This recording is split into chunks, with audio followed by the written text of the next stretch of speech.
Hello दोस्तों, नमस्कार, good afternoon. आप सभी का बहुत बहुत स्वागत है हमारे यूट्यूब चैनल कैरियर परिवार में। मैं मुकेश कुमार आप सबका बहुत बहुत स्वागत करता हूं मेरे प्यारे दोस्तों। और देखिए, हमारा तबीयत गड़बड़ था इधर 2-3 दिन से, और आज भी थोड़ा सा ज़्यादा ठीक नहीं है, दवा खाए हैं। और उसके बाद भी आज आप सभी का क्लास हम लेने आए हैं, है ना। तो चलिए हम लोग आज की क्लास को शुरू करते दोस्तों। इधर 2-3 दिन क्लास आप सभी का बंद हो गया था, उसके लिए सॉरी। और क्या करें, जब शरीर ही साथ नहीं देगा तो फिर क्लास कैसे हो सकती है, ठीक है। चलिए कोई बात नहीं है, और उसको हम लोग कवर कर लेंगे। जो भी आपका 2-3 दिन छूटा है ना, उसको हम लोग धीरे धीरे कवर कर लेंगे। और आज हम लोग आप सभी के लिए लेकर के आए हैं, आज आपका टेस्ट नंबर आपका 39 दोस्तों, है ना। इसके पहले हम लोग 38 टेस्ट कर लिए थे। आज देखेंगे टेस्ट नंबर 39, जिसमें हम लोग देखेंगे सामान्य अध्ययन और करेंट अफेयर के महत्वपूर्ण सवाल जो आपको एग्जाम में पूछा जा सकता है। ये मेन रूप से आपका 1 to 5 के लिए सबसे ज़्यादा इंपॉर्टेंट है। ऐसे तो सभी के एग्जाम में पूछेगा सामान्य अध्ययन का, आपका 12 में भी पूछेगा, 11-12 में भी, 9-10 में भी, लेकिन मेन रूप से आपका ये 1 to 5 के लिए है, जो आपके बहुत ही इंपॉर्टेंट है आपके एग्जाम के व्यू से। NCERT और SCERT से संबंधित आपका सवाल है, बहुत ही महत्वपूर्ण सवाल है। महत्वपूर्ण यहाँ पर 50 सवाल है, और 50 सवाल से संबंधित दोस्तों हम लगभग आपको, है ना, 100 से 200 सवाल और भी आप लोग को बताने वाला हूँ जो एग्जाम में आपको पूछा जाता है ना। तो ये देखने से आपको बहुत ज़्यादा लाभ होगा, क्योंकि यहाँ से पूरा उसका ऑपरेशन हम करेंगे प्रत्येक सवालों का। चलिए तो शुरू किया जाए। और देखिए हमारे यहाँ इसका PDF अगर आपको चाहिए तो आप PDF ले सकते हैं ना। ये PDF आपको मिल जाएगा इस नंबर पे, व्हाट्सएप पे, है ना। ये व्हाट्सएप नंबर है हमारा 7857824310, ठीक है। इस व्हाट्सएप पे आपको हमारे सभी PDF जितने भी पीछे क्लास हुए हैं वो सारे PDF आपको मिल जाएंगे। और रात में 9 बजे से आपका NCERT जो सीरीज चल रहा है वो उसका भी आपको मिल जाएगा दोस्तों। NCERT series history, geography, polity, economics से सामाजिक विज्ञान के जो बच्चे हैं, है ना, जो सामाजिक विज्ञान के बच्चे हैं उनके लिए क्लास चल रही है रात में 9-10 की आपकी। और 9-10 में जो भी सामाजिक विज्ञान के बच्चे होंगे उनके लिए, क्योंकि यही से सवाल आपको पूछा जाएगा, जहां हम लोग हिस्ट्री, ज्योग्राफी, पॉलिटी, इकोनॉमिक्स से पूरा 0 लेवल से लेकर के आपको 9-10 तक आपको कंप्लीट करवाया जा रहा है। चैप्टर वाइज आपको दोस्तों हो रहा है वहाँ पर, है ना। बहुत ही महत्वपूर्ण सवाल है। तो आज हम लोग देखेंगे टेस्ट नंबर आपका 39। डेली 3 बजे से आपकी क्लास होती है और रात में 9 बजे से क्लास होती है, ठीक है। 2 बजे 2 बार क्लास होती है, तो चैनल को सब्सक्राइब कर लीजिए ताकि दोनों टाइम आपको क्लास मिल सके। टेस्ट नंबर ये 39 है दोस्तों। ये NCERT SCERT बेस्ड सवाल है और यहीं से आपको एग्जाम में पूछे जाएंगे। इसका PDF लेने के लिए आपको हमारे व्हाट्सएप में जुड़ना पड़ेगा, और इसमें चार्ज है भी मात्र 499, 499 इसमें चार्ज है। उसके बाद ही आपको सारे PDF नोट्स यहाँ पर प्राप्त हो जाएंगे। पीछे जितनी भी क्लासेज हो गई है वो सारे मिल जाएंगे, चाहे वो हिस्ट्री का हो, ज्योग्राफी का हो, है ना, जो भी हुआ होगा आपका, हिंदी का हुआ है ना, आपका विज्ञान है, आपका मैथ है, जो भी क्लास हुआ है वो सभी आपको मिल जाएंगे। और इसमें 499 आपको जो पे करना पड़ेगा वो फ़ोन पे, गूगल पे, पेटीएम, आप किसी भी माध्यम से कर सकते हैं, है ना। तो यही नंबर है आपको 7857824310 दोस्तों। ये नंबर है जिस पर आपको पे करके हमको व्हाट्सएप करना होगा, ताकि आपको सारा मटेरियल वहाँ पर मिल जाए, और आपको ग्रुप में भी जोड़ देंगे। फिर डेली वाइज आपको ग्रुप पे PDF मिलता रहेगा। कोई भी मंथली चार्ज नहीं लगेगा, है ना। एक ही बार आपको पे करना है ताकि आपकी पूरी तैयारी होती रहे। चलिए तो शुरू करते हैं सर आज की क्लास से। एक बार वीडियो को सभी लोग मेरे प्यारे दोस्तों, भाइयों, बहनों लाइक कर देना है। और आज का पहला सवाल देखिएगा क्या कह रहा है। बहुत ही इंपॉर्टेंट सवाल है कि दक्षिण भारत का मैनचेस्टर, है ना। एक तो पूछा जाएगा दक्षिण भारत का मैनचेस्टर, एक पूछा जाता है कि उत्तर भारत का मैनचेस्टर, एक पूछा जाएगा कि, है ना, आपका भारत का मैनचेस्टर, ठीक है। तो ये बहुत सारे घुमा फिरा करके आपको सवाल पूछा जाता है। तो चलिए सबसे पहले बता दीजिए कि दक्षिण भारत का मैनचेस्टर किसे कहते हैं। देखिए दक्षिण भारत का मैनचेस्टर कहते हैं दोस्तों आपको तमिलनाडु का एक शहर है कोयम्बटूर, है ना। तमिलनाडु का एक शहर है, कौन सा, कोयम्बटूर एक शहर है दोस्तों तमिलनाडु। तमिलनाडु अगर आप मैप पर देखिएगा तो आपको सबसे दक्षिण में जो राज्य दिखेगा ये है आप तमिलनाडु। और ये कोयम्बटूर जो है आपका दक्षिण भारत का मैनचेस्टर है, ठीक है। क्योंकि ये दक्षिण में है तो ये दक्षिण भारत का हो गया। अगर आपसे पूछ लिया जाए कि उत्तर भारत का मैनचेस्टर किसे कहते हैं भाई साहब, तो बताइएगा उत्तर भारत का मैनचेस्टर किसको कहते हैं। तो उत्तर भारत का मैनचेस्टर हो जाएगा कानपुर को, है ना। तो यहाँ पर होगा आपका कानपुर, ठीक है। और कानपुर जो है ये कहाँ है, तो उत्तर प्रदेश में है। और उत्तर प्रदेश कहाँ है दोस्तों, तो उत्तर में है। तो ये हो गया उत्तर भारत का मैनचेस्टर, कानपुर हो गया आपका। अगर आपसे पूछा जाए कि भारत का मैनचेस्टर किसे कहते हैं, तो भारत का मैनचेस्टर होता है अहमदाबाद। और अहमदाबाद कहाँ है दोस्तों, तो ये पड़ेगा आपको गुजरात में, है ना। ये है आपका अहमदाबाद गुजरात में। तो ये गुजरात में हो जाएगा अहमदाबाद जो है दोस्तों ये भारत का मैनचेस्टर है। ठीक है, तो ये तीनों क्वेश्चन याद रखना है, भारत का मैनचेस्टर, उत्तर भारत का मैनचेस्टर, दक्षिण भारत का मैनचेस्टर, है ना, तीनों सवाल आपको ध्यान रखना है। एक सवाल और पूछा जाता है इससे संबंधित कि पूर्व का बोस्टन किसे कहा जाता है ना, पूर्व का बोस्टन या फिर पूर्व का बोस्टन किसको कहते हैं, बताइएगा कमेंट करके, पूर्व का बोस्टन किसे कहते हैं। तो पूर्व का बोस्टन कहते हैं अहमदाबाद को, लिख लीजिएगा, अहमदाबाद को कहते हैं दोस्तों पूर्व का बोस्टन आपका। ठीक है जी, है ना। भारत का कॉटनोपोलिस किसको कहते हैं, तो मुंबई को कहते हैं दोस्तों कॉटनोपोलिस भारत का। ठीक है, सूती वस्त्र की राजधानी किसे कहा जाता है, तो मुंबई को ही कहा जाता है सूती वस्त्र की राजधानी, है ना। और एक सवाल याद रखिएगा कि पूर्व का मैनचेस्टर किसको कहते हैं, बताइएगा पूर्व का मैनचेस्टर किसको कहते हैं, पूर्व का मैनचेस्टर, पूर्व का मैनचेस्टर किसको कहते हैं दोस्तों, तो ये कहा जाता है जापान को। बहुत ही इंपॉर्टेंट सवाल है। तो यहाँ से देखिए आपको 6-7 सवाल मैंने बता दिया, ये सारे सवाल आपके एग्जाम में पूछे जाते हैं जो बहुत ही महत्वपूर्ण है। चलते हैं आपके दूसरे नंबर सवाल की ओर। वीडियो को लाइक कर देना है जितने लोग आ गए हैं, और चैनल को सब्सक्राइब भी कर लेना है आपको। प्रश्न है कि यूरोपीय बैंकिंग प्रणाली पर आधारित भारत में पहला बैंक कौन सा था। किस पर आधारित कह रहा है, तो यूरोपीय बैंकिंग पर आधारित दोस्तों। तो यूरोपीय बैंकिंग पर आधारित जो भारत में पहला बैंक था वो था बैंक ऑफ हिंदुस्तान। जी हाँ, कौन था, बैंक ऑफ हिंदुस्तान। और इसकी शुरुआत कब होती है दोस्तों, तो कोलकाता में इसकी शुरुआत होती है बैंक ऑफ हिंदुस्तान की 1770 ईस्वी में। ठीक है, 1770 ईस्वी में इसकी शुरुआत होती है बैंक ऑफ हिंदुस्तान की। ठीक है, याद रखना है आपको, है ना। चलिए, और एसबीआई जो भारत का बैंक है, ये भारत का सबसे बड़ा व्यावसायिक बैंक है, ये भी ध्यान रखना है। एसबीआई का राष्ट्रीयकरण कब हुआ था, पूछा जाता है एग्जाम में कई बार कि एसबीआई का राष्ट्रीयकरण कब हुआ था, तो 1 जुलाई 1955 को हुआ था एसबीआई का राष्ट्रीयकरण, ध्यान रखना है आपको। और भारत का जो सेंट्रल बैंक है, केंद्रीय बैंक, वो कौन सा बैंक है, आरबीआई। आरबीआई की स्थापना कब होती है दोस्तों, आपका 1935 में, 1934 के एक्ट के तहत 1935 में। आरबीआई का राष्ट्रीयकरण कब होता है, तो 1949 में। आरबीआई के गवर्नर कौन है, तो शक्तिकांत दास हैं, जो 25वें नंबर के गवर्नर है। नेक्स्ट प्रश्न है आपका 3 नंबर की, गोदावरी डेल्टा किस राज्य में पड़ता है। देखिए, गोदावरी डेल्टा की अगर बात किया जाए तो ये है आपकी गोदावरी नदी। ठीक है, गोदावरी नदी जो निकलती है दोस्तों, ये निकलती है आपको कहाँ से भाई साहब, तो महाराष्ट्र से। ठीक है जी, महाराष्ट्र से गोदावरी निकल रही है।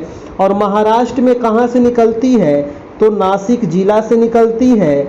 और नासिक जिला में एक जगह है त्रियंबकेश्वर, ठीक है, वहीं से निकलती है और ये बंगाल की खाड़ी में जाकर के गिर जाती है ना, बंगाल की खाड़ी में गिरती है दोस्तों, और यहीं पर ये डेल्टा का निर्माण करती है आपको गोदावरी नदी।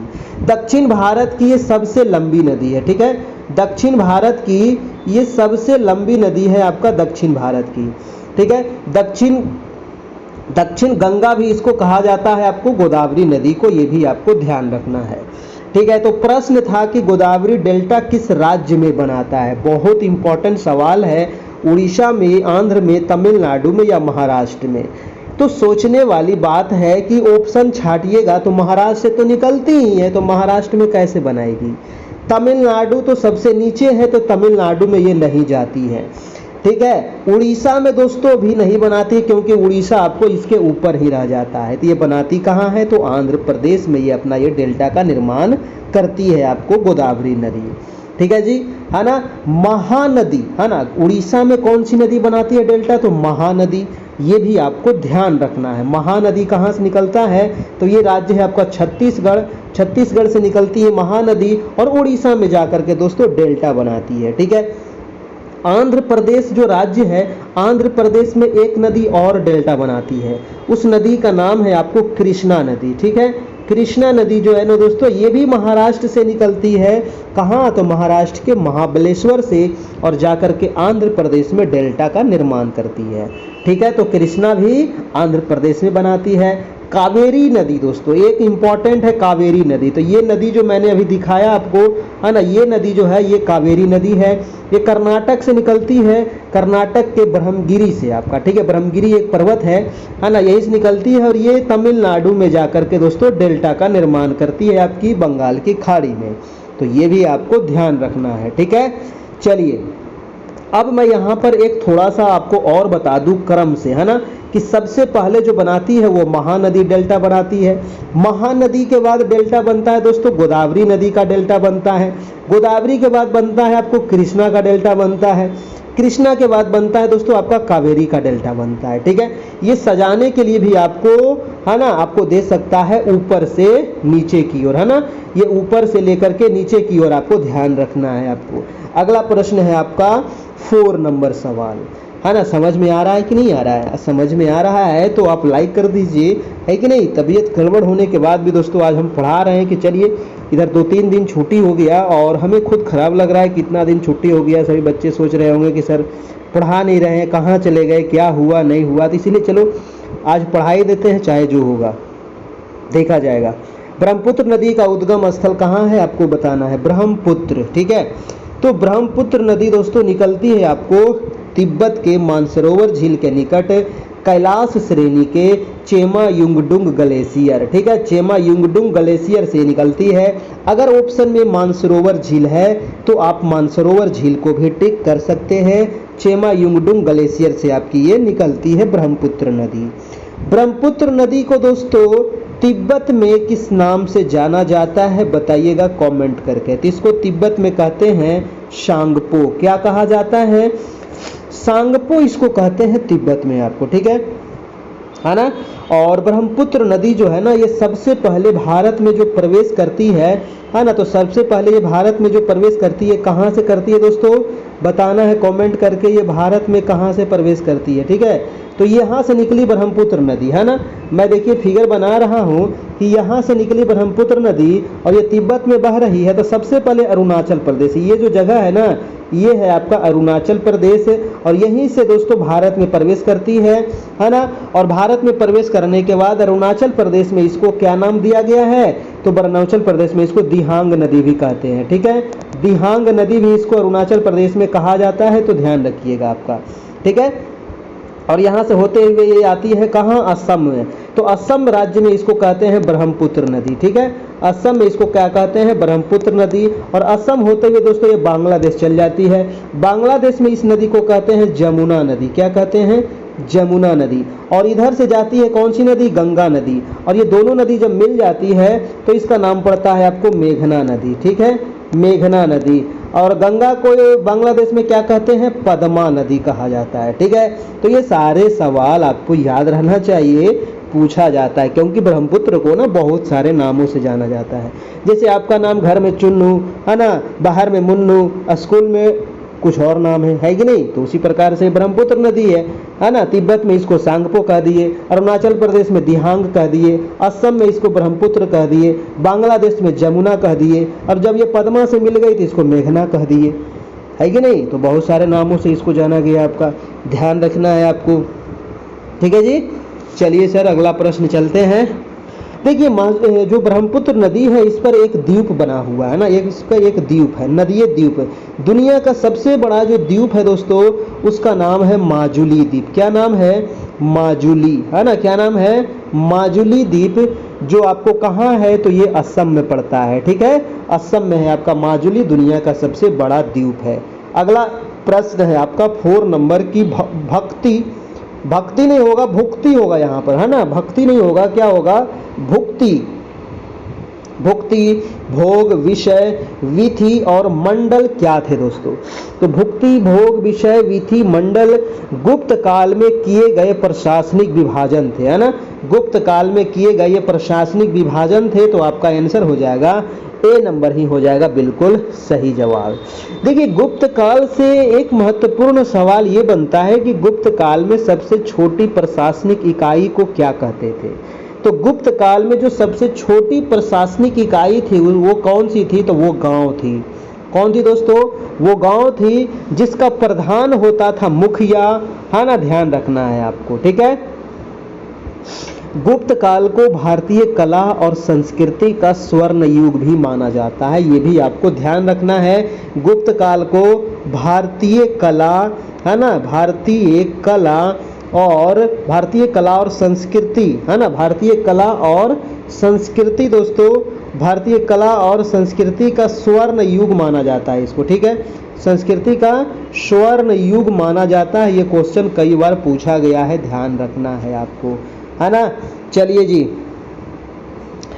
और अगला प्रश्न है आपका 6 नंबर की, दादा भाई नौरोजी किस वर्ष यूनाइटेड किंगडम में हाउस ऑफ कॉमन्स के पहले भारतीय सदस्य बने थे? दादा भाई नौरोजी, इन्हीं को कहा जाता है grand old man of India. जी हाँ दोस्तों, ये है दादा भाई नौरोजी, जिनको grand old man of India भी कहते हैं। और ये प्रश्न है कि किस वर्ष यूनाइटेड किंगडम में हाउस ऑफ कॉमन्स के पहले भारतीय सदस्य बने थे? तो ये बने थे 1892 ईस्वी में दोस्तों। कब बने थे भाई साहब? 1892 में ये सदस्य बने थे। तो आंसर क्या हो जाएगा आपका? आंसर नंबर ए हो जाएगा, कोई दिक्कत इन्हीं को नहीं। देखिए, एक सवाल का जवाब दीजिए कि भारतीय राजनीति का पितामह किसे कहते हैं? बताइए तो। भारतीय राजनीति का पितामह, भारतीय राजनीति का पितामह किसे कहा जाता है? जल्दी बताइए, पितामह किसे कहते हैं? तो वो है दादा भाई नौरोजी, है ना, दादा भाई नौरोजी। याद रखिएगा, दादा भाई नौरोजी का जो जन्म होता है दोस्तों 1825 में होता है। ये पारसी थे, किस धर्म से संबंधित थे? ये पारसी धर्म के थे, आपके पारसी परिवार में इनका जन्म होता है। इनकी एक पुस्तक है जो पूछा जाता है, poverty and un British rule in India, है ना, poverty and un British rule in India Naoroji का ही पुस्तक है, जो राष्ट्रीय आंदोलन का बाइबिल माना जाता है। ठीक है जी। चलिए अगला प्रश्न चलते हैं भाई साहब, प्रश्न नंबर है 7 नंबर। देखिए, मैं तो पढ़ाते चलूँगा थोड़ा सा विस्तार पूर्वक से, है ना, और आपको भी पढ़ना चाहिए विस्तार से, ताकि सारा कॉन्सेप्ट क्लियर होते चले। प्रश्न है कि इनमें से किस समिति का गठन बैंकिंग क्षेत्र में सुधार हेतु किया गया था? अब बैंकिंग क्षेत्र में सुधार हेतु दोस्तों किस समिति का गठन हुआ था? तो मैं बहुत बार बता चुका हूं, नरसिम्हन समिति, है ना। कितना बार बताए हैं? नरसिम्हन समिति का जो गठन हुआ दोस्तों, ये बैंकिंग क्षेत्र में सुधार से संबंधित है। आंसर हो जाएगा नरसिम्हन जी, ऑप्शन नंबर सी नंबर आपका, ठीक है ना, नरसिम्हन समिति। और ये जो हुआ था दोस्तों 1991 ईस्वी में इसका गठन किया गया था। अगले प्रश्न पर है, अगला नंबर है 8 नंबर की, प्रार्थना समाज की स्थापना किसने की थी? देखिए, प्रार्थना आप जो करते हैं, है ना, आप प्रार्थना करते हैं, भगवान की पूजा करते हैं, तो प्रार्थना कैसे करते हैं? तो प्रार्थना करते हैं आत्मा से, है ना। क्या किससे करते हैं? तो आत्मा से। तो इसकी स्थापना कौन किया था? तो आत्माराम पांडुरंग, ठीक है, आत्माराम पांडुरंग ने इसकी स्थापना किए थे, ध्यान रखिएगा। इसकी स्थापना होती कब है? तो 1867 ईस्वी में स्थापना होती है। कहाँ होती है? तो मुंबई में होती है इसकी स्थापना। तो ये तीनों सवाल याद रहना चाहिए। 67 में स्थापना होती है, मुंबई इसका मुख्यालय है, मतलब कि मुंबई में इसकी स्थापना हुई थी, ठीक है ना जी, ध्यान रखना है दोस्तों। अगले प्रश्न पे चलिए एक चीज और बता दीजिए अगले प्रश्न पे चलने से पहले, कि आर्य समाज की स्थापना किसने किया था? क्योंकि समाज से संबंधित प्रश्न पूछेगा। आर्य समाज स्वामी दयानंद सरस्वती, ठीक है, आर्य समाज स्वामी दयानंद सरस्वती जी के द्वारा किया गया था, ध्यान रखिएगा। कब किया गया था आर्य समाज? तो 1875 ईस्वी में, ठीक है, 1875 में आर्य समाज का स्थापना किया गया था। वेदों की ओर लौटो का नारा किसने दिया? जल्दी से बताइए, छाप दीजिए कमेंट में कि वेदों की ओर लौटो का नारा किसने दिए? तो दयानंद सरस्वती के द्वारा ही दिया गया था, वेदों की ओर लौटो, ठीक है जी, याद रखना है। दयानंद सरस्वती का मूल नाम क्या था भाई साहब? तो स्वामी दयानंद सरस्वती का मूल नाम था मूल शंकर, क्या नाम था? मूल शंकर इनका मूल नाम था, ये भी आपको ध्यान रखना है ना। और एक है आपके विवेकानंद जी, तो विवेकानंद के बचपन का नाम क्या था? इनके बचपन का नाम था नरेंद्र नाथ दत्त। और इन्हें है ना, इन्हें दोस्तों खेतड़ी के राजा अजीत सिंह के सुझाव पर अपना नाम विवेकानंद रखे थे। ये क्वेश्चन कई बार पूछा गया है कि विवेकानंद का जो बचपन का नाम नरेंद्र नाथ था और इन्होंने विवेकानंद नाम कब पड़ा? तो खेतड़ी के जो राजा थे अजीत सिंह, उनके सुझाव पर। अगले सवाल की ओर चलते हैं। 9 नंबर प्रश्न है कि मिस यूनिवर्स का पुरस्कार जीतने वाली प्रथम भारतीय महिला मिस यूनिवर्स। जी हाँ दोस्तों, तो वो प्रथम भारतीय जो महिला थी उनका नाम था सुष्मिता सेन। जी हाँ, ये भारतीय बॉलीवुड अभिनेत्री सुष्मिता सेन, इन्होंने ही दोस्तों कब जीती थी मिस यूनिवर्स? 1994 को दोस्तों, 1994 में ये पुरस्कार जीतती है। आपका भारत का प्रथम मिस यूनिवर्स, याद रखना है ना। भारत को दोस्तों अभी तक 3 बार मिस यूनिवर्स का पुरस्कार मिला है। और वो कौन कौन जीती है? तो सबसे पहले सुष्मिता सेन जीती है। दूसरा बार कौन जीता है? तो दूसरा बार लारा दत्ता, है ना। दूसरा बार कौन है दोस्तों? लारा दत्ता ने जीती है और इन्होंने जीती है 2000 ईस्वी में। लारा दत्ता कब जीती? 2000 में। और तीसरे नंबर पे कौन जीता है? तो हरनाज कौर संधू, अभी वर्तमान में ही, है ना, हरनाज संधू, है ना। हरनाज जो संधू है दोस्तों, ये कब जीती है? तो 2021 में जीती है आपका मिस यूनिवर्स। तो ये तीनों याद रखिएगा, सुष्मिता सेन, लारा दत्ता और आपका हरनाज संधू, 1994, 2000 और 2021 में आपका। ठीक है। मिस वर्ल्ड का पुरस्कार कौन जीता दोस्तों? सबसे पहले हमको बताइएगा। अभी तो हो गया मिस यूनिवर्स, अभी हम आपको छोड़ेंगे नहीं। अब बताइए कि मिस वर्ल्ड, है ना, यहाँ पर जितने भी प्रश्न हैं वो सारे यहाँ पर कंप्लीट हो जाएंगे। तो मिस वर्ल्ड का पुरस्कार जीतने वाली जो प्रथम महिला थी उनका नाम था रीता फारिया। क्या नाम था? रीता फारिया नाम था। ठीक है, रीता फारिया भारत में सबसे पहले दोस्तों ये जीती थी आपको मिस वर्ल्ड का पुरस्कार जीतने वाली प्रथम भारतीय महिला थी। अब आपको बताना है कि भारत में मिस वर्ल्ड पुरस्कार जीतने वाले का नाम। सबसे पहले तो रीता फारिया कब जीती थी? तो 1966 में जीती थी आपकी। ठीक है, उसके बाद जीती ऐश्वर्या राय, है ना, उनका नाम है ऐश्वर्या राय, अमिताभ बच्चन की बहू ऐश्वर्या राय। इन्होंने कब जीती है? तो 1994 ईस्वी में। ठीक है, ऐश्वर्या राय के बाद जीती डायना हेडन 1997 में, फिर युक्तामुखी 1999 में, प्रियंका चोपड़ा पूछा जा सकता है क्योंकि ये भी आपकी एक्ट्रेस है। आपका प्रियंका चोपड़ा 2000 में जीती थी। ठीक है, 2000 में। और अभी वर्तमान 2017 में दोस्तों मिस वर्ल्ड का पुरस्कार भारत जीता था 2017 में मानुषी छिल्लर। क्या नाम था? मानुषी छिल्लर के द्वारा 2017 में जीता गया था। ठीक है, तो ये सारे सवाल आपको याद होने चाहिए, कहीं से भी सवाल आपको पूछ सकता है। ठीक है जी। देखिए 2000 में, है ना, 2000 में आपको बताए थे ना कि 2000 में लारा दत्ता जीती थी मिस यूनिवर्स और 2000 में ही दोस्तों आपका प्रियंका चोपड़ा जीती थी मिस वर्ल्ड। तो 2000 ईस्वी में मिस वर्ल्ड और मिस यूनिवर्स दोनों पुरस्कार हम जीते थे, यानी कि भारत जीता था। ठीक है, ये आपको ध्यान रखना है। और 1994 वाला था, है ना, 1994 था, 94 में भी दोस्तों मिस यूनिवर्स एवं मिस वर्ल्ड दोनों पुरस्कार विजेता भारत का महिला रही थी। ये भी आपको ध्यान रखना है। अब हम चलते हैं अगला प्रश्न। देखिए बहुत सारा सवाल यहाँ पर हम आपको बता दिए। अगला है कि अफ्रीकी देश नामीबिया की राजधानी कौन सा है? देखिए नामीबिया की राजधानी जो है दोस्तों वो है आपका विंडहॉक, है ना। विंडहॉक जो है ये नामीबिया की राजधानी पड़ती है आपकी। आंसर हो जाएगा आपका ए नंबर, नामीबिया देश की राजधानी। अगर आपसे पूछ लिया जाए कि नामीबिया की भाई साहब मुद्रा क्या है, तो क्या कहिएगा? मुद्रा जो है नामीबियाई डॉलर है ना। मुद्रा जो है वो है आपका नामीबियाई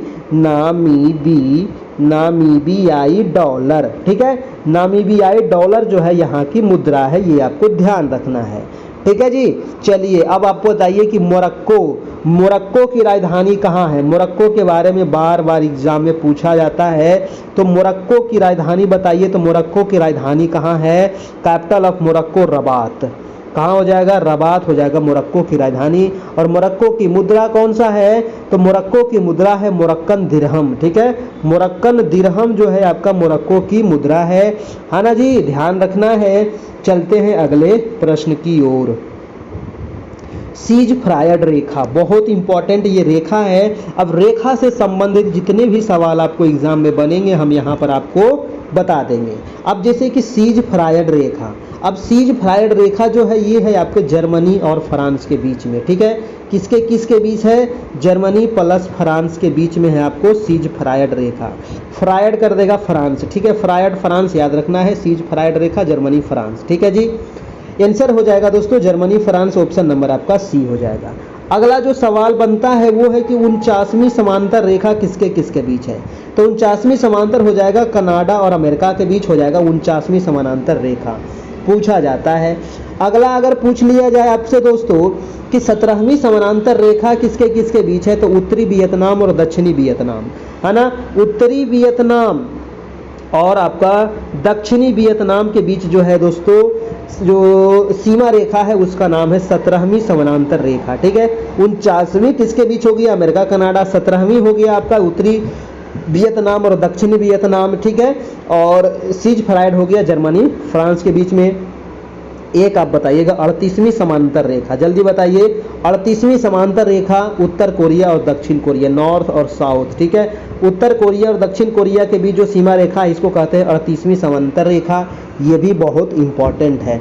एक और पूछा जाता है हिंडनबर्ग रेखा, बताइए जल्दी से, हिंडनबर्ग रेखा किसके किसके बीच है, तो हिंडनबर्ग है जर्मनी और पोलैंड, ये जो बी नंबर ऑप्शन था ना ये जर्मनी और पोलैंड दोस्तों, ये हिंडनबर्ग रेखा है आपका जर्मनी और पोलैंड आपका। भारत और Pakistan Radcliffe line, Bharat और Cheen McMahon line, Bharat Bangladesh Radcliffe रेखा, ठीक है, और पाकिस्तान अफगानिस्तान डुरंड रेखा, याद रखना है दोस्तों ये सारे लाइन आपको बार बार पूछे जाते हैं, ठीक है। तो जितने लाइन महत्वपूर्ण थे मैं सभी बता दिया। चलते हैं अगले सवाल की ओर।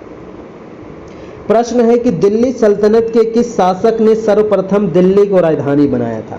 अब देखिए दिल्ली को राजधानी कह रहा है, बहुत सारे शासक ने बनाए थे, लेकिन सर्वप्रथम किसने बनाया था, सर्वप्रथम किसने बनाया था जी, तो सर्वप्रथम बनाया था इल्तुतमिश ने। किसने बनाया था, सर्वप्रथम किसने बनाया था, दिल्ली सल्तनत के शासक इल्तुतमिश ने दोस्तों सर्वप्रथम दिल्ली को राजधानी बनाया था।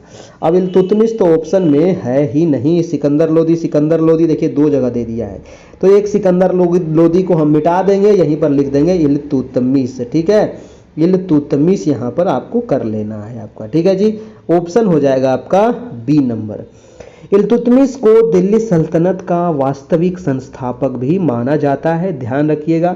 इल्तुतमिश ने ही दोस्तों अपनी राजधानी को लाहौर से दिल्ली लाया था, ये भी आपको ध्यान रखना है। पहले इन्होंने लाहौर था, फिर उसके बाद दिल्ली लेकर के आया था, ठीक है। चलिए भाई साहब, राजस्व का सिद्धांत किसने लागू किया था, बताइए, तो राजस्व का सिद्धांत लागू किसने किया था, तो वो था बलबन, है ना, राजस्व का सिद्धांत लागू किया था, पूछा जाता है सवाल, राजस्व का सिद्धांत लागू किया था किसने, तो बलबन ने आपका, ठीक है जी। बलबन ने ही दोस्तों अपने दरबार में सिजदा और पाबोस का आरंभ किया था, तो सिजदा, है ना, सिजदा और पाबोस, सिजदा और पाबोस का प्रथा किसने लगाया था दोस्तों, तो वो था बलबन ही था आपका, ठीक है जी, ये भी आपको ध्यान रखना है ना। आगरा नामक शहर किसने बसाया था, बताइए, तो आगरा किसने बसाया था, तो आगरा को बसाया था सिकंदर लोदी ने। किसने बसाया था, सिकंदर लोदी ने बसाया था आपको आगरा को। अगला प्रश्न है आपका कि IDBI स्थापना कब होती है, IDBI बैंक सुने होंगे ना, industrial development bank of India, है ना, IDBI Bharatiya Audyogik Vikas bank, industrial development bank of India, IDBI, इसकी स्थापना होती है 1964 ईस्वी में, ठीक है, कब होती है, 1964 में इसकी स्थापना होती है, ठीक है जी। चलिए, और नाबार्ड की स्थापना कब होती है, बताइए, तो NABARD, नाबार्ड की स्थापना कब होती है, तो इसकी स्थापना होती है 12 जुलाई 1982 को, ठीक है, बहुत इंपॉर्टेंट है नाबार्ड वाला, ध्यान रखिएगा। नाबार्ड का मुख्यालय कहाँ है, तो नाबार्ड का मुख्यालय है आपको मुंबई में, है ना, कहाँ है, मुंबई में ही इसका मुख्यालय है, ये भी आपको ध्यान रखना है। नाबार्ड क्या है, तो ये कृषि क्षेत्र से संबंधित एक संस्थान है है ना, ये भी आपको ध्यान रखना है। नाबार्ड को दोस्तों वित्तीय अनुदान जो प्राप्त होता है ये आरबीआई से प्राप्त होता है। नेक्स्ट प्रश्न है आपका,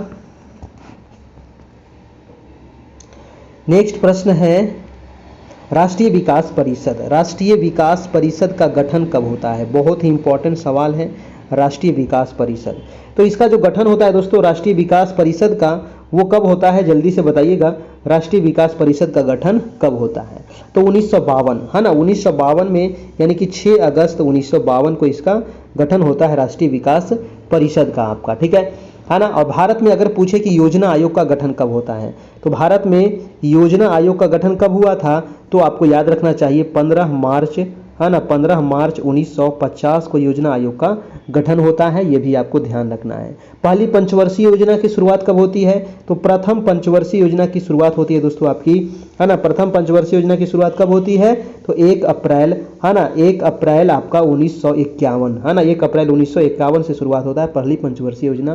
पहली पंचवर्षीय योजना तो अब तो बंद हो गया है, इसके जगह पर आपका नीति आयोग आ गया है ना, 1 जनवरी 2015 से आपका, ठीक है। चलिए अगला प्रश्न है आपका 15 नंबर। 15 नंबर है कि महालवाड़ी भू राजस्व व्यवस्था में राजस्व निर्धारण की इकाई निम्न में से क्या है? तो महालवाड़ी भू राजस्व व्यवस्था में दोस्तों राजस्व निर्धारण की जो इकाई है वो क्या है? तो इसकी इकाई हो जाएगी गांव, है ना, इसकी इकाई क्या है? गांव है। यानी कि महालवाड़ी भू राजस्व व्यवस्था में लगान निर्धारण के लिए गांव या गांव के समूह को इकाई माना गया है आपका, ठीक है। तो आंसर हो जाएगा दोस्तों आपका बी नंबर, यानी कि गांव हो जाएगा, ठीक है जी।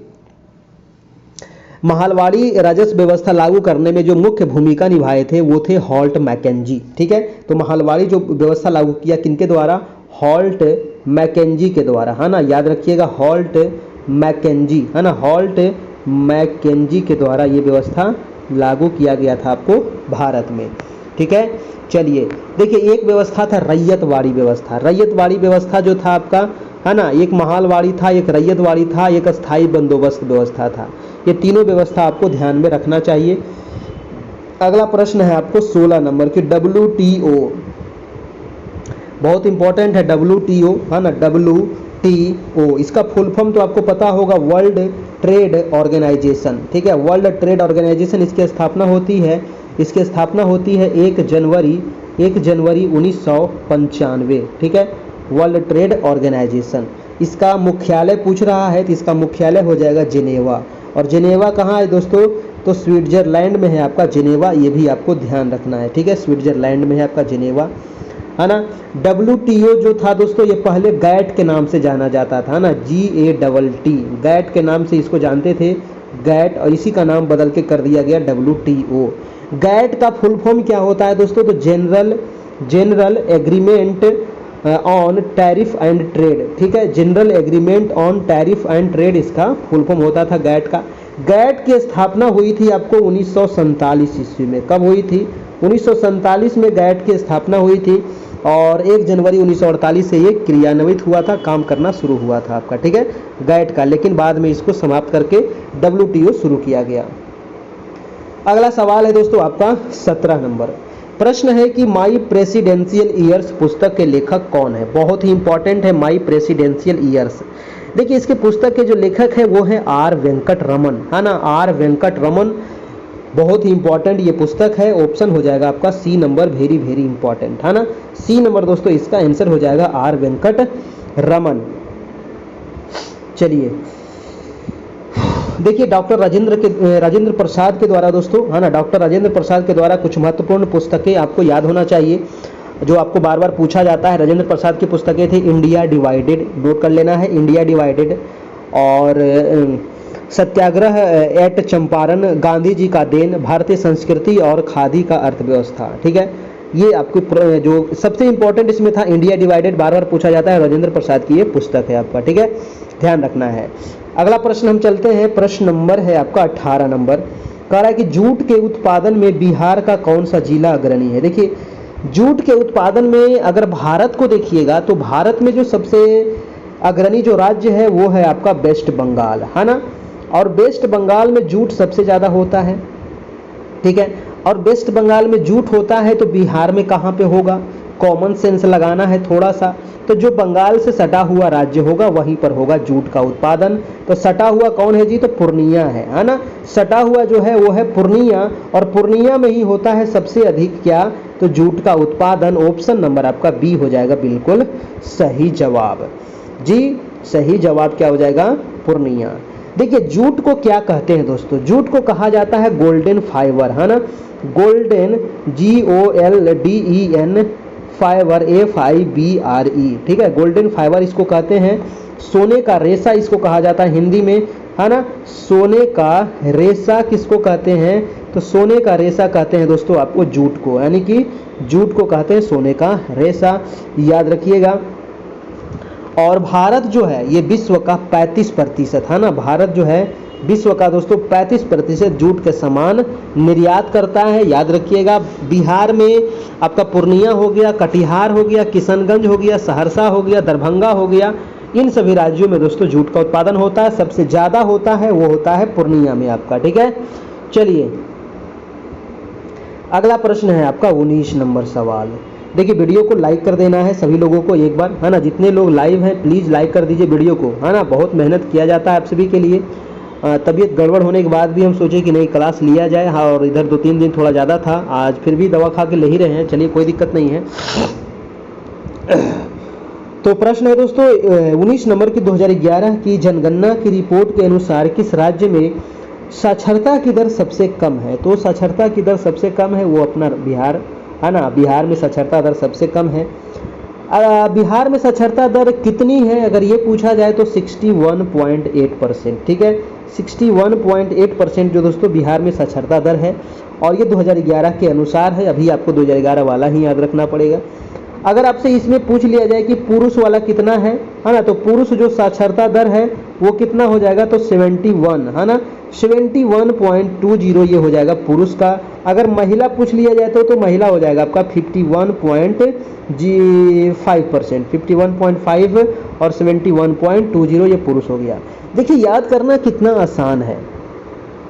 51 महिला, 61 पूरे बिहार का और 71 पूरे पुरुष का आपका, ठीक है। याद रखिएगा 51 जो है महिला का है, 61 पूरे बिहार का है, 71 पुरुष का है ना। यानी कि 10-10 का अंतर है, यहाँ पर ध्यान रखना है, ठीक है जी।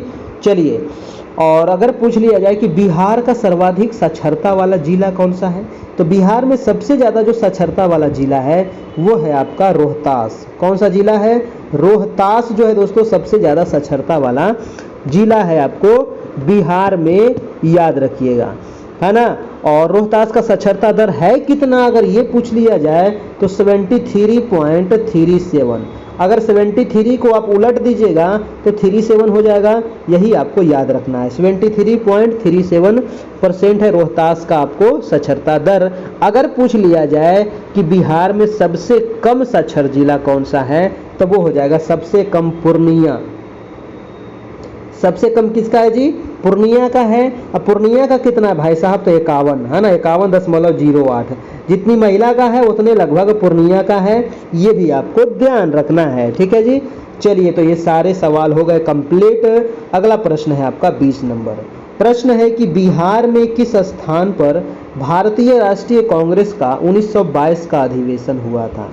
देखिए बिहार जब अलग नहीं हुआ था तो बिहार में 3 अधिवेशन हुआ था आपका, ठीक है। एक तो हुआ था गया में, एक हुआ था आपका पटना में, एक हुआ था आपका रामगढ़ में, है ना। लेकिन जब बिहार अलग हो गया, ठीक है, तब आपसे पूछ सकता है, तब तो रामगढ़ चल गया झारखंड में, है ना। बचा बिहार में गया और पटना।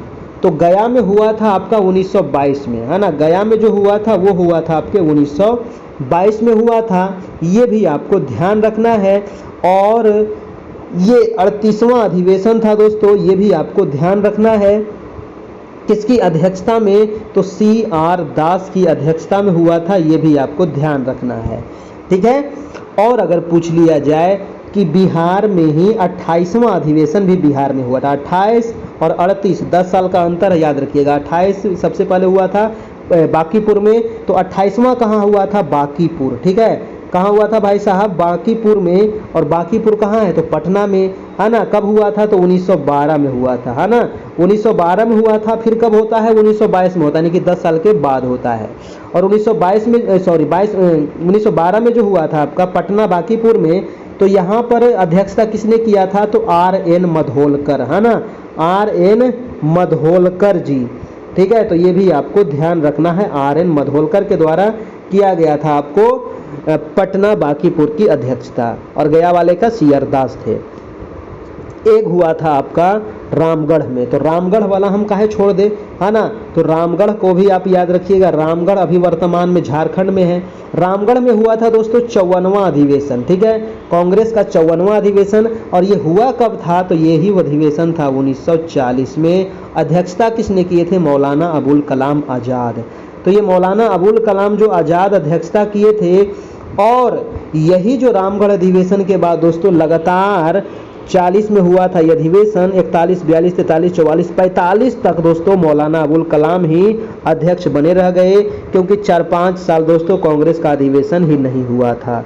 ठीक है, तो सबसे लंबे समय तक पूछा जाता है कांग्रेस के अध्यक्ष कौन रहे, तो वो थे मौलाना अबुल कलाम आज़ाद ही सबसे लंबे समय तक थे कांग्रेस के अध्यक्ष आपका। ठीक है, और यही रामगढ़ अधिवेशन हुआ था आपका 1940 में, 54वां अधिवेशन।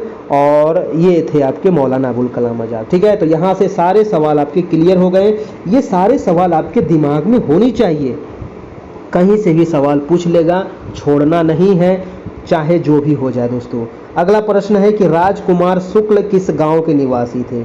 ये वही राजकुमार शुक्ल है जिन्होंने दोस्तों गांधी जी को आमंत्रित किए थे। कहाँ गए थे? 1916 में लखनऊ अधिवेशन होता है। ठीक है, 1916 में होता है लखनऊ अधिवेशन। लखनऊ अधिवेशन की अध्यक्षता अंबिका चरण मजमूदार, है ना। लखनऊ अधिवेशन की अध्यक्षता किसने करता है? तो अंबिका चरण मजमूदार। और यहीं पर गए हुए थे राजकुमार शुक्ल जी, और यहीं पर पहुंचे हुए थे गांधी जी भी, है ना। यहीं पर गांधी जी भी पहुंचे थे। तो गांधी जी को इन्होंने अवगत कराया कि चलिए बिहार में बहुत ज़्यादा अत्याचार हो रहा है किसानों के साथ। 3 कठिया पद्धति, यानी कि 20 कट्ठा में 3 कट्ठा पे नील की खेती हो रही थी, अंग्रेजों के द्वारा जबरदस्ती करवाया जा रहा था। ठीक है, तो जाकर के फिर 1917 में गांधी जी आते हैं और चंपारण सत्याग्रह होता है आपका। ठीक है, तो आंसर हो जाएगा दोस्तों, इनका गांव का नाम था मुरली भरहवा गांव, है ना। मुरली भरहवा गांव है दोस्तों इनका। ये गांव है कहाँ? तो चंपारण के, मुरली भरहवा गांव जो है ये चंपारण के है दोस्तों, है ना, चंपारण में आपका। ठीक है, चलिए इनका जन्म कहाँ हुआ था? तो चंपारण में हुआ था इनका जन्म, पश्चिमी चंपारण में 1875 में इनका जन्म हुआ था आपका। और इनकी मृत्यु हो गई थी 1829 ईस्वी मोतिहारी में आपके जी। ठीक है, चलिए भाई साहब अगला सवाल चलते हैं। सवाल नंबर है आपका 22 नंबर। प्रश्न है कि महमूद गजनवी के साथ भारत आने वाला प्रसिद्ध इतिहासकार कौन था?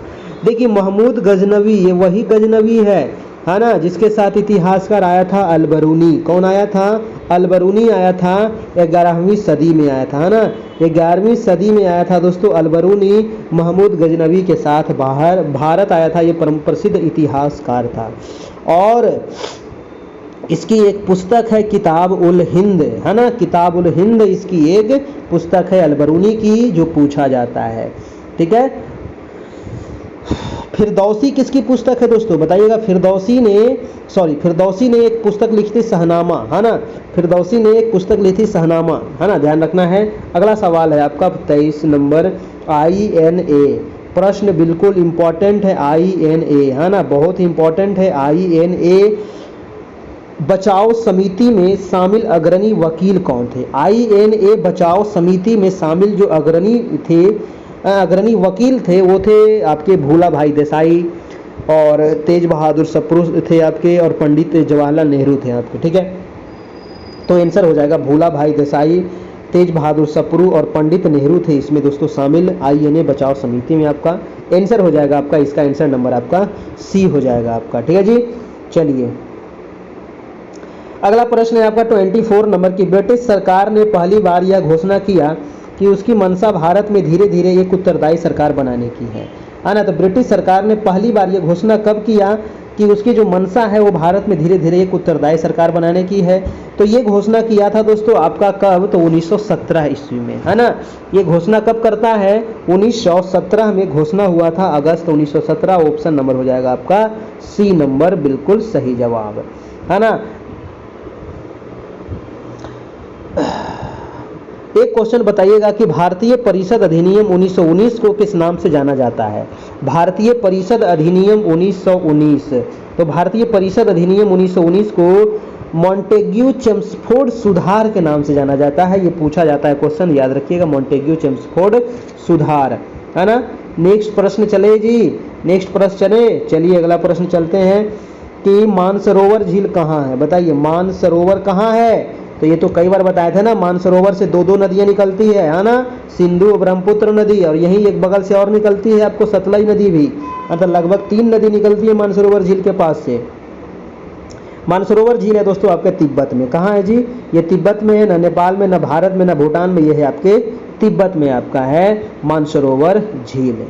अगर आप बता दीजिए हमसे एक सवाल का जवाब कि टोरेंस, बताइए कि टोरेंस झील कहाँ है। बताइए तो टोरेंस झील कहाँ है। टोरेंस झील है ऑस्ट्रेलिया में, है ना। कहाँ है, ऑस्ट्रेलिया में है आपको टोरेंस झील, याद रखिएगा, पूछा जाता है। रेनडियर झील कहाँ है, जल्दी से बताइए। रेनडियर झील, रेनडियर झील, तो रेनडियर झील कहाँ है, कनाडा में है ना। रेनडियर झील कहाँ है जी, कनाडा में है रेनडियर झील। चाड झील कहाँ है, जल्दी से बताइएगा। चाड झील, चाड झील कहाँ है दोस्तों, चाड झील कहाँ है, नाइजीरिया में, है ना। नाइजीरिया में है आपको चाड झील, ये भी आपको ध्यान रखना है, ठीक है। और ईरी झील कहाँ है, तो अमेरिका कनाडा के सीमा पर, है ना, ईरी झील। तो ईरी झील कहाँ है, यूएसए और प्लस कनाडा के सीमा रेखा पर है ईरी झील, ध्यान रखिएगा। अगला प्रश्न चलते हैं, प्रश्न नंबर है 26 नंबर कि विश्व में सबसे बड़ा गरान वन। देखिए गरान वन का होता है भाई साहब, गरान वन को ही कहते हैं मैनग्रोव वन, है ना। अगर आपसे मैनग्रोव कह दिया जाए तो दिमाग तो अस्थिर हो गया, लेकिन गरान पूछ रहा था तो दिमाग खुजला रहे थे, है ना। तो मैनग्रोव को ही कहते हैं गरान वन कहा जाता है, ध्यान रखिएगा। अब मैनग्रोव वन जो दुनिया का सबसे बड़ा है वो है सुंदरवन का डेल्टा, और सुंदरवन का डेल्टा है कहाँ, तो वेस्ट बंगाल में है ना, पश्चिम बंगाल में है आपका, ठीक है, पश्चिम बंगाल में है, जहां बाघ, हिरन, मगरमच्छ, मतलब ये सब प्राणी वहां पर रहते हैं दोस्तों, ठीक है। चलिए अगला प्रश्न है आपका 27 नंबर सवाल कि निम्न में से कौन सा राज्य है जिसकी अंतर्राष्ट्रीय सीमा 3 देशों से मिलती है। बहुत ही इंपॉर्टेंट सवाल है। अब ये देखिए, इस सवाल को क्लियर करने के लिए मैं आपके सामने एक इंडिया का मानचित्र थोड़ा सा बना देता हूँ, ठीक है। तब तक आप इसका जवाब दे दीजिए कि इसका आंसर क्या होगा, है कि नहीं जी।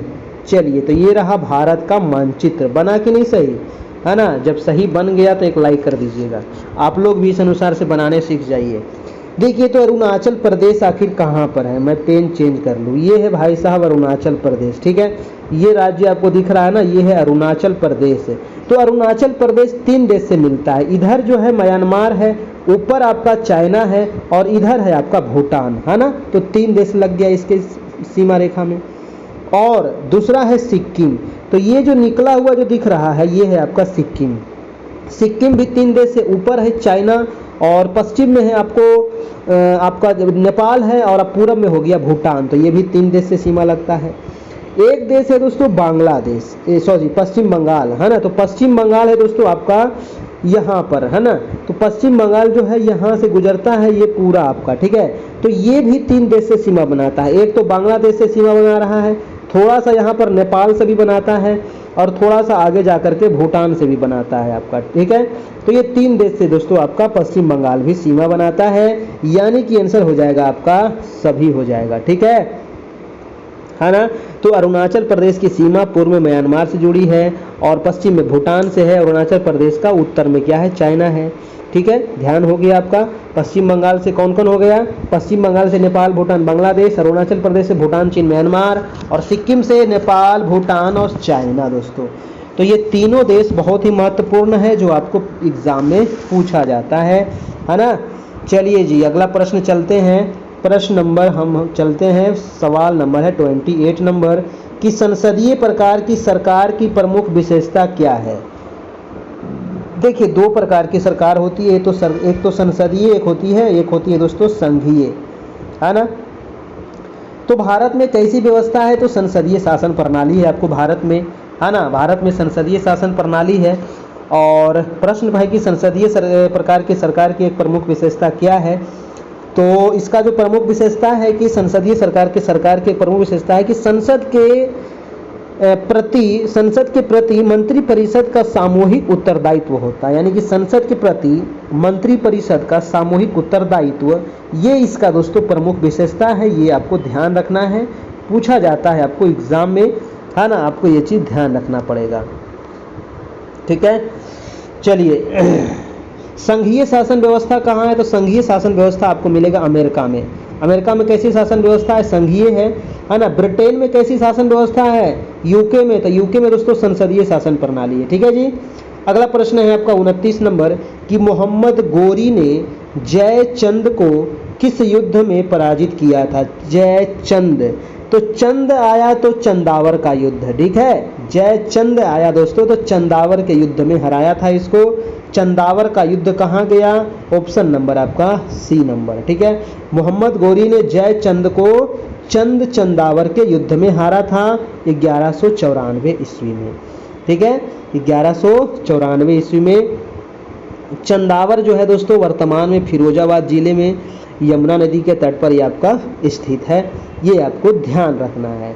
तराइन का देखिए दो युद्ध होता है, एक तो प्रथम होता है 1191 में, दूसरा होता है 1192 में, ठीक है। तो तराइन का प्रथम युद्ध में पृथ्वीराज का जीत होता है, लेकिन तराइन का जो द्वितीय युद्ध हुआ था उसमें पृथ्वीराज की हार होती है ना।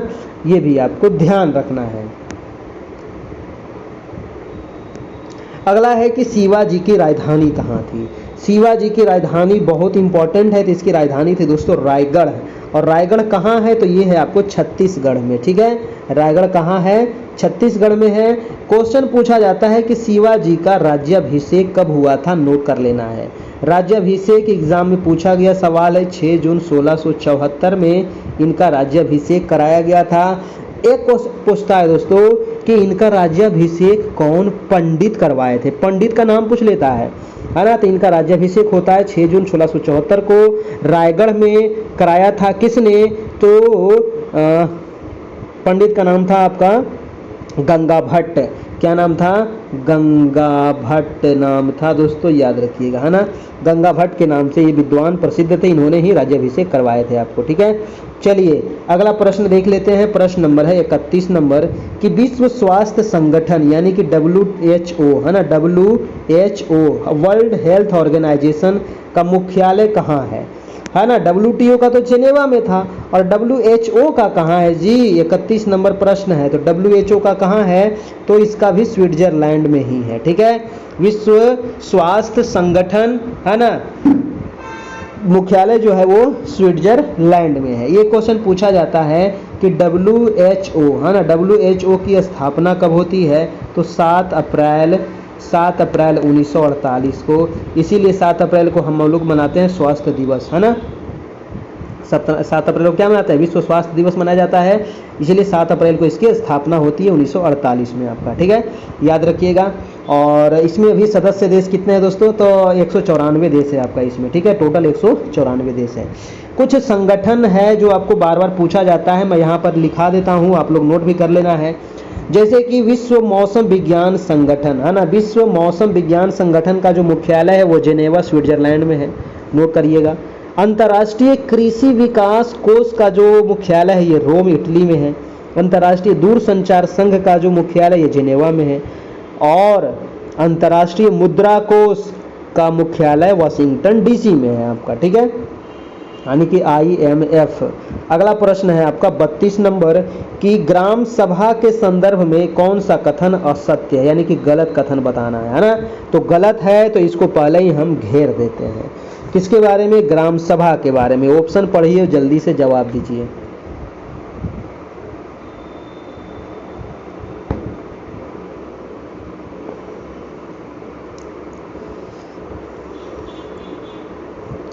देखिए ग्राम सभा के बारे में दोस्तों कौन सा कथन असत्य है, तो कोई भी कथन असत्य नहीं है, यानी कि सभी कथन सत्य है। ऑप्शन हो जाएगा डी नंबर आपका, है ना, सभी कथन सत्य है, यानी कि ग्राम पंचायत पूरे गांव के हित में निष्पक्ष रूप से काम कर सके, इसमें ग्राम सभा महत्वपूर्ण भूमिका है आपका। बहुत अच्छी बात है। ग्राम पंचायत पंचायत को मनमाने ढंग से काम करने से रोकती है, साथ पैसों का दुरुपयोग एवं कोई गलत काम ना हो इसमें निगरानी भी करती है।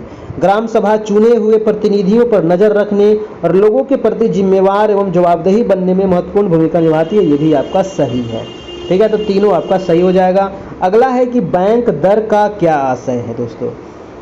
देखिए, बैंक दर का आशय होता है कि केंद्रीय बैंक द्वारा ली जाने वाली आधिकारिक ब्याज दर, है ना, केंद्रीय बैंक द्वारा ली जाने वाली आधिकारिक ब्याज दर, उसी को कहते हैं बैंक दर। ऑप्शन हो जाएगा डी नंबर आपका बिल्कुल ही सही जवाब है जी। चलिए अगला प्रश्न देखें, प्रश्न नंबर है 33 नंबर। वीडियो को लाइक कर दीजिएगा। इसका पीडीएफ आपको मिलेगा हमारे व्हाट्सएप पे 7857824310 दोस्तों, ये हमारा व्हाट्सएप है और इसमें 499 चार्ज है, तभी आपको सारे पीडीएफ नोट्स उपलब्ध करा दिए जाएंगे और जितने क्लास हुए उसका वीडियो भी मिल जाएगा, क्रम से मिल जाएगा सारे चीज़ आपको दोस्तों। तो इसी नंबर पे आपको 499 पे करके व्हाट्सएप करना होगा, तभी आपको वहाँ पर सारा चीज़ मिलेगा पर्सनली, और फिर ग्रुप में भी आपको ऐड कर दिया जाएगा, वहाँ पर डेली वाइज फिर आपको मिलते रहेगा। कोई भी मंथली चार्ज आपको नहीं लगेगा। फ्रेंच ईस्ट इंडिया कंपनी की स्थापना हुई थी 1664 ईस्वी में। कब हुई थी? 1664 ईस्वी में हुई थी फ्रेंच ईस्ट इंडिया कंपनी की स्थापना, ये भी आपको ध्यान रखना है। अगला प्रश्न चलते हैं कि 2011 की जनगणना के अनुसार बिहार में जनसंख्या का प्रतिशत क्या है? 2000 जनगणना के अनुसार बिहार में जनसंख्या का प्रतिशत क्या है दोस्तों, क्या होगा? देखिए, ओहो कुछ तो यहाँ छूट रहा है। 2011 में बिहार में शहरी होना चाहिए, वही कहेंगे, कुछ तो छूट रहा है यहाँ पर। शहरी जनसंख्या दोस्तों, है ना, शहरी जनसंख्या का प्रतिशत क्या होगा, यानी कि 2011 जनगणना के अनुसार दोस्तों बिहार में कितने प्रतिशत लोग जो थे वो शहर में रहते थे, तो मात्र 11.2%, है ना, 11.2% जो लोग हैं ये शहर में रहते थे, बाकी ग्रामीण थे आपके। ठीक है, सर्वाधिक शहरी आबादी कहाँ की थी? तो वो थी पटना की। सर्वाधिक शहरी आबादी पटना की थी, ये भी आपको ध्यान रखना है। और सबसे कम शहरी आबादी दोस्तों समस्तीपुर। समस्तीपुर सबसे कम शहरी आबादी समस्तीपुर की। समस्तीपुर दोस्तों कितना परसेंट आबादी शहरी थी? तो मात्र 3.46%, है ना। तो 3-3.5% लोग शहरी थे समस्तीपुर के, बाकी थे ग्रामीण। ठीक है, याद रखिएगा। और सर्वाधिक अगर पूछ लिया जाए कि भारत में, है ना, भारत में सर्वाधिक शहरीकरण वाला राज्य कौन होगा, तो भारत में सर्वाधिक शहरीकरण वाला हो जाएगा गोवा, है ना। राज्य अगर पूछे तो गोवा हो जाएगा दोस्तों। राज्य अगर पूछे 62% लोग जो है ये शहरी है, और सबसे कम अगर पूछे तो हिमाचल प्रदेश है ना। भारत में सबसे कम शहरीकरण वाला राज्य हिमाचल प्रदेश, और सबसे अधिक वाला हो जाएगा गोवा। अगर पूछ लिया जाए, प्रतिशत में था 62%, अगर पूछे जनसंख्या में तो सर्वाधिक शहरीकरण आबादी किस राज्य में है ये पूछे, तब हो जाता आपका महाराष्ट्र। ठीक है, तब हो जाता आपका आबादी में महाराष्ट्र हो जाएगा और प्रतिशत में गोवा हो जाएगा, याद रखिएगा। 100% नगरीकरण वाला देश कौन सा है? तो सिंगापुर। सिंगापुर जो है वो 100% शहरीकरण वाला देश है, याद रखिएगा।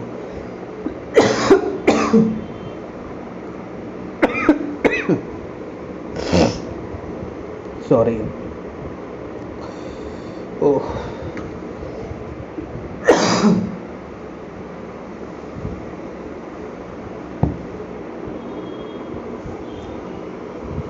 प्रश्न है आपका 36 नंबर। कह रहा है कि किसने कहा है कि राजनीति कानूनी तौर पर यह स्पष्ट करती है कि हमें क्या करना चाहिए और क्या नहीं करना चाहिए। ठीक है, यह किसने कहा दोस्तों कि राजनीति जो है वो कानूनी तौर पर यह स्पष्ट करती है कि हमें क्या करना चाहिए और क्या नहीं करना चाहिए। तो ये कौन स्पष्ट करती है, ये किसने कहा था? तो ये कहा था दोस्तों अरस्तु ने। ठीक है, किसने कहा था? ये कथन है आपका अरस्तु था। और अरस्तु कौन थे? तो अरस्तु जो थे यूनान के दार्शनिक थे, और ये प्लेटो के गुरु थे आपका, है ना। जिनके गुरु अरस्तु के गुरु कौन थे? प्लेटो थे दोस्तों, उल्टा मैंने बोल दिया, है ना। जिनके गुरु कौन थे? तो प्लेटो थे, ध्यान रखिएगा। अरस्तु का एक दोस्तों नाम है ग्रंथ का पॉलिटिक्स, पूछा जाता है पॉलिटिक्स किसका पुस्तक है, तो ये अरस्तु का है। जो यूनानी शब्द पॉलिस से बना है जिसका अर्थ होता है नगर राज्य, ये क्वेश्चन आपके एग्जाम में पूछा जाता है। अरस्तु जो थे दोस्तों ये यूनानी दार्शनिक थे जिन्होंने सर्वप्रथम राजनीति शब्द का प्रयोग किए थे आपका। नेक्स्ट प्रश्न है आपका 37 नंबर कि निम्नलिखित जंगलों में से कौन सा जंगल पृथ्वी ग्रह के फेफड़ा के नाम से जाना जाता है। बहुत ही इंपॉर्टेंट सवाल है, याद रखिएगा। पृथ्वी के ग्रह का फेफड़ा कहा जाता है वो है अमेजन वर्षा वन को, है ना। अमेजन के जो वर्षा वन है इसको कहा जाता है पृथ्वी का फेफड़ा। क्यों कहा जाता है? क्योंकि दोस्तों ये पूरा घने जंगल है, इतने घने जंगल है कि अगर यहाँ आप चले जाइएगा तो आपका निकलना मुश्किल है ना, आपको निकलना मुश्किल है। सबसे ज़्यादा बायोडाइवर्सिटी जैव विविधता जो है यहीं पर पाई जाती है विश्व में, ठीक है। बहुत ज़्यादा प्रकार की यहाँ पर प्रजातियाँ पाई जाती है, चाहे वो सांप हो, बिच्छू हो, है ना, घड़ियाल हो, मछली हो, है ना, पिरानिया जो मछली है वो भी यहीं पाई जाती है आपकी, है ना। बहुत प्रकार की दोस्तों यहाँ पर प्रजातियाँ आपको पाई जाती है, ध्यान रखिएगा। और ये जो अमेजन का जो वर्षा वन है ये क्वेश्चन पूछा जाता है कि पूरे विश्व का 20%, पूरे विश्व का दोस्तों 20% ऑक्सीजन अमेजन वर्षा वन के द्वारा उत्पादित होता है। सोच लीजिए पूरे दुनिया का 20% जो ऑक्सीजन उत्पादन होता है वो अमेजन वर्षा वन से होता है आपको, ठीक है। और अमेजन बेसिन कहाँ है? तो ये ब्राज़ील क्षेत्र में है, ब्राज़ील देश में, ये दक्षिण अमेरिका में पड़ता है, ये भी आपको ध्यान रखना है। अगला सवाल है आपका कि निम्नलिखित में से किस महाद्वीप में उष्णकटिबंधीय पर्णपाती वनों का विस्तार अधिक है? तो उष्णकटिबंधीय पर्णपाती वन आपको मिलेगा दोस्तों एशिया में, है ना। एशिया में मिलेगा पर्णपाती वन, ठीक है, सबसे ज़्यादा यहीं पर है पर्णपाती वन। उष्णकटिबंधीय देखिए पर्णपाती वन दो प्रकार के होते हैं, एक तो होते हैं आर्द्र, है ना, एक होते हैं आर्द्र और एक होते हैं उष्ण। तो एक पूछा जाएगा कि उष्णकटिबंधीय आर्द्र पर्णपाती वन और एक होते हैं उष्णकटिबंधीय वन उष्ण पर्णपाती वन। तो उष्णकटिबंधीय आर्द्र जो पर्णपाती वन है इसके प्रमुख वृक्ष कौन कौन से हैं? तो साल है, सागवान है, बांस है, शीशम है। और ये आपको पूछा जाता है एग्जाम में, तो ये आपको ध्यान रखना पड़ेगा, है ना, क्योंकि उष्ण और शुष्क में आपको थोड़ा सा कंफ्यूजन हो सकता है। चलते हैं, अगला प्रश्न है दोस्तों प्रश्न नंबर 39 नंबर कि निम्नलिखित में से कौन सा वृक्ष पृथ्वी के घूर्णन का प्रभाव नहीं है ना। पृथ्वी के घूर्णन का प्रभाव नहीं है, ये आपको बताना है कौन सा प्रभाव नहीं है। तो पवनों का विक्षेपण होता है, सही बात है। कोरियलिस बल की उत्पत्ति होती है, ठीक है। दिन रात होता है, घूर्णन सही होता है, ये भी आपका सही है। लेकिन ऋतु परिवर्तन जो है ये आपका गलत है। तो ऋतु परिवर्तन जो होता है ना ये घूर्णन से नहीं होता है, ये परिक्रमण से होता है। किससे होता है? परिक्रमण से होता है ना, पृथ्वी के परिक्रमण गति से होता है दोस्तों ऋतुओं में परिवर्तन, है ना। ऋतु का जो घूर्णन होता है ये अपने अक्ष पे पृथ्वी जो घूमती है 24 घंटे में, 24 घंटे में जो पृथ्वी हमारी है वो अपने अक्ष पे घूम जाती है। इससे होता है दिन रात, इससे होता है पवन का विक्षेपण, इससे होता है कोरियलिस बल की उत्पत्ति। लेकिन जो ऋतु परिवर्तन होता है ये परिक्रमण गति से। और परिक्रमण गति कैसे होगा? तो ये जो मानते हैं सन है ना, ये क्या है आपका सन है, इसके चारों ओर जो पृथ्वी चक्कर लगाती है ना, चारों ओर जो पृथ्वी चक्कर लगाती है ना, तो इसके कितने दिन में लगाती है? तो 365 दिन में लगाती है दोस्तों। तो इसको कहते हैं परिक्रमण गति आपका, है ना। सूर्य के चारों ओर चक्कर लगा रही है तो इसको कहेंगे परिक्रमण गति, और जब ये अपने अक्ष पे चक्कर लगा रही है तो इसको कहेंगे घूर्णन गति, ठीक है। तो ये चीज़ आप समझ गए। तो परिक्रमण से होता है ऋतु में परिवर्तन, जैसे अभी आपका गर्मी का है, फिर आएगा ठंडा का, फिर आएगा आपका गर्मी, है ना। तो ये होता है ऋतु में परिवर्तन। नेक्स्ट प्रश्न है कि लोएस चट्टान किस प्रकार की चट्टानों का उदाहरण? देखिए लोएस का मैदान सुने होंगे आप लोग। लोएस का मैदान जो है ना एक प्रकार का मरुस्थल जैसा होता है, ये दोस्तों परतदार चट्टान का उदाहरण है, ठीक है। किसका है? परतदार चट्टान को ही अवसादी चट्टान भी कहते हैं, है ना। इसी को अवसादी चट्टान भी कहते हैं दोस्तों, परतदार चट्टान को ही। कितने अवसादी चट्टान सबसे महत्वपूर्ण चट्टान है, इसमें बहुत सारे खनिज संसाधन आपको देखने को मिलेगा अवसादी चट्टान में ही, है ना। जैसे कोयला है, पेट्रोलियम है, प्राकृतिक गैसें हैं, ये सारी चीज़ आपको मिलेंगे कहाँ? तो अवसादी चट्टान में ही मिलता है, ठीक है। चलिए अगला सवाल है आपका 41 नंबर कि सियाचिन ग्लेशियर पर सक्रिय रूप से तैनात होने वाली पहली महिला सैन्य अधिकारी कौन थी? चलिए कुछ करंट अफेयर के सवाल देख लेते हैं महत्वपूर्ण, और ये वेरी इंपॉर्टेंट सवाल है। आपके एग्जाम के व्यू से कि सियाचिन ग्लेशियर पर दोस्तों सक्रिय रूप से तैनात हुई है पहली महिला सैन्य अधिकारी। उनका नाम है, क्या नाम है उनका नाम? तो उनका नाम है दोस्तों आपका शिव चौहान। क्या नाम है? शिव चौहान है इसका नाम। आंसर हो जाएगा आपका ऑप्शन नंबर आपका सी हो जाएगा। ठीक है, और ये 2 जनवरी 2023 को ये हुआ था आपका। अगला सवाल है आपका 42 नंबर के रक्षा अनुसंधान और विकास संगठन यानी कि DRDO है ना, DRDO रक्षा अनुसंधान और विकास संगठन ने 10 जनवरी 2023 को उड़ीसा तट से किस बैलिस्टिक मिसाइल का सफल परीक्षण किया है? वेरी वेरी इंपॉर्टेंट सवाल है दोस्तों करंट अफेयर का। तो इस बैलिस्टिक मिसाइल का नाम था आपका पृथ्वी द्वितीय। क्या नाम है? पृथ्वी द्वितीय इसका नाम है, याद रखिएगा। अगला है कि कौन सा देश 2025 में मैड्रिड इंटरनेशनल बुक फेयर का थीम देश होगा? बहुत इंपॉर्टेंट प्रश्न है कि 2025 में मैड्रिड इंटरनेशनल बुक फेयर का थीम देश होगा, तो वो देश है अपना प्यारा देश भारत, है ना, वो है आपका भारत देश। ठीक है, आंसर हो जाएगा आपका ऑप्शन नंबर आपका सी हो जाएगा। ठीक है जी, चलिए। और मैड्रिड बुक फेयर 1993 से शुरू हुआ था स्पेन में दोस्तों, है ना। अगला सवाल है आपका 44 नंबर की एल्बम है डिवाइन टाइड्स के लिए ग्रैमी अवार्ड 2023 किसने जीता है? तो डिवाइन टाइड्स के लिए ग्रैमी अवार्ड जो 2023 जीता है, ये जीता है किसने दोस्तों? रिंकी केज ने जीता है। किसने जीता है? रिंकी केज ने जीता है। ऑप्शन हो जाएगा आपका बी नंबर आपका। ठीक है, बी नंबर ऑप्शन सही हो जाएगा। चलिए, और ये 65वीं वार्षिक ग्रैमी पुरस्कार हुआ था। ग्रैमी अवार्ड जो दिया जाता है ये संगीत के क्षेत्र में दिया जाता है आपको, है ना। 5 फरवरी 2023 को लॉस एंजल्स में हुआ था आपका। अगला सवाल है आपको सवाल नंबर 45 नंबर कि 2021-22 में विश्व का तीसरा सबसे बड़ा मछली उत्पादक देश। जी हाँ, बहुत इंपॉर्टेंट सवाल है। तो विश्व का तीसरा सबसे बड़ा जो मछली उत्पादक देश है वो है अपना देश भारत, है ना। भारत जो है दोस्तों ये तीसरा सबसे बड़ा मछली उत्पादक देश है। सबसे ज़्यादा जो मछली का उत्पादन होता है वो चाइना में होता है। ठीक है, भारत तीसरे नंबर पर आपका आता है मछली उत्पादन में। अगला सवाल है आपका कि विश्व टीवी दिवस कब मनाया जाता है? तो विश्व टीवी दिवस मनाया जाता है आपको 24 मार्च को। ठीक है, 24 मार्च को मनाया जाता है विश्व टीवी दिवस, आपको ध्यान रखना पड़ेगा। ठीक है, टीवी दिवस। मार्च में कुछ और महत्वपूर्ण दिवस है, जैसे कि आपका 22 मार्च को मनाते हैं जल दिवस, है ना, जल दिवस मनाते हैं, बिहार दिवस भी मनाते हैं।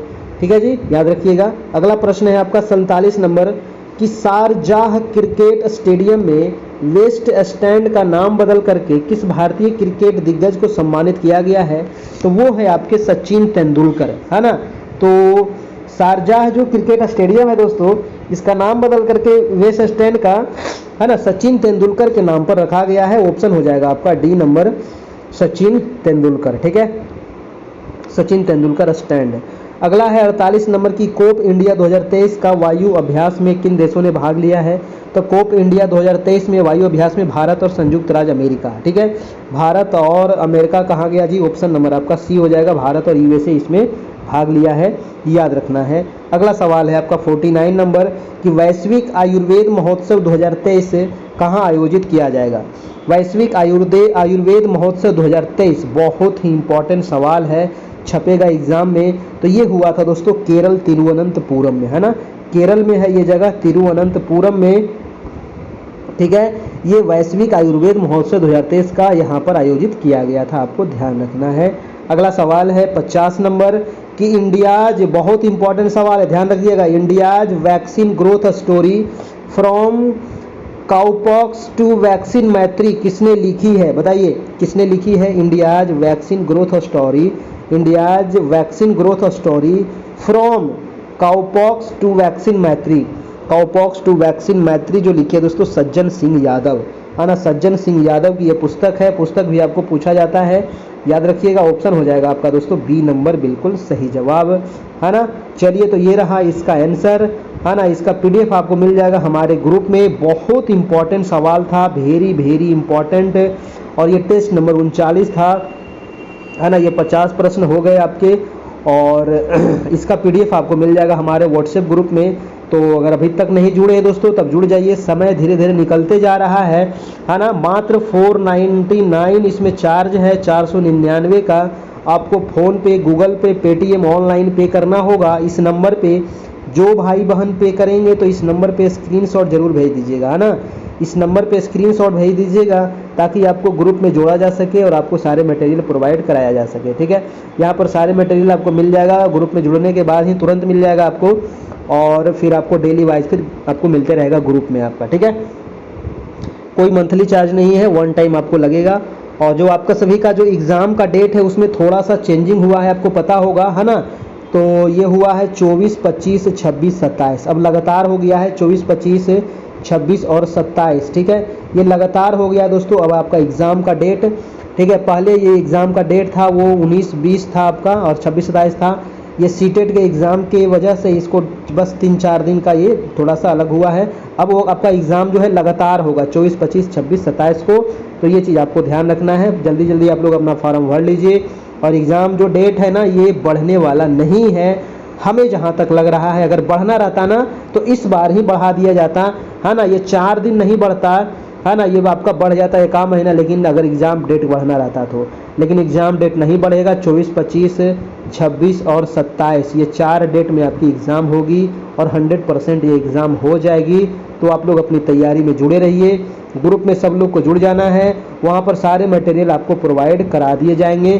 तो टेस्ट है ये दोस्तों आपका, आज टेस्ट हो गया ये आपका कितने नंबर, 39 नंबर टेस्ट आपका ये कंप्लीट हो गया है ना। चलिए तो कोशिश करेंगे आज रात में क्लास लेने के लिए, अगर तबीयत ठीक रहा तो, है ना, नहीं तो फिर क्लास नहीं भी हो सकता है, हमारे दिन में कोशिश कर लिए। चलिए आप लोग अच्छे से रहिए, तैयारी करते रहिए, है ना। अपनी तैयारी को रोकना नहीं है ना। क्लास से कभी अगर 1 आध दिन बीच में गैप हो जाए तो जो आपका छूट गया होगा पीछे, है ना, उसको आपको कंप्लीट करते चलना है, रिवीजन करते चलना है, तैयारी करते चलना है। आप लोग को भी छोड़ना नहीं है ना, आप लोग को तैयारी करते रहना है दोस्तों, ठीक है ना। कभी कभी अगर ऐसा प्रॉब्लम आ जाए तो, ठीक है, मैं कोशिश करता हूँ कि एग्ज़ाम मतलब आप सभी का क्लास तो गैप नहीं हो, है ना, लेकिन बीच बीच में कभी अगर ऐसा हो जाता है तो प्लीज़ आप लोग अपनी तैयारी को जारी जरूर रखें, है ना, छोड़ना नहीं है ना। छोड़ देने से ना पीछे वाला भूल जाइएगा, इसलिए रिवीजन करते चलना है दोस्तों, पढ़ते चलना है ना, तैयारी करते रहना है, ठीक है। तो चलिए आज इतना रहने देते हैं, फिर मिलते हैं अगले क्लास में। तब तक के लिए अच्छे से रहिए, खुश रहिए, मस्त रहिए, तैयारी करते रहना है जी जान लगा करके। और अब तो आपको अपेयरिंग वाले को भी मौका मिल रहा है, तो फॉर्म लगता है कि बहुत ज़्यादा फॉर्म भराएगा, है ना।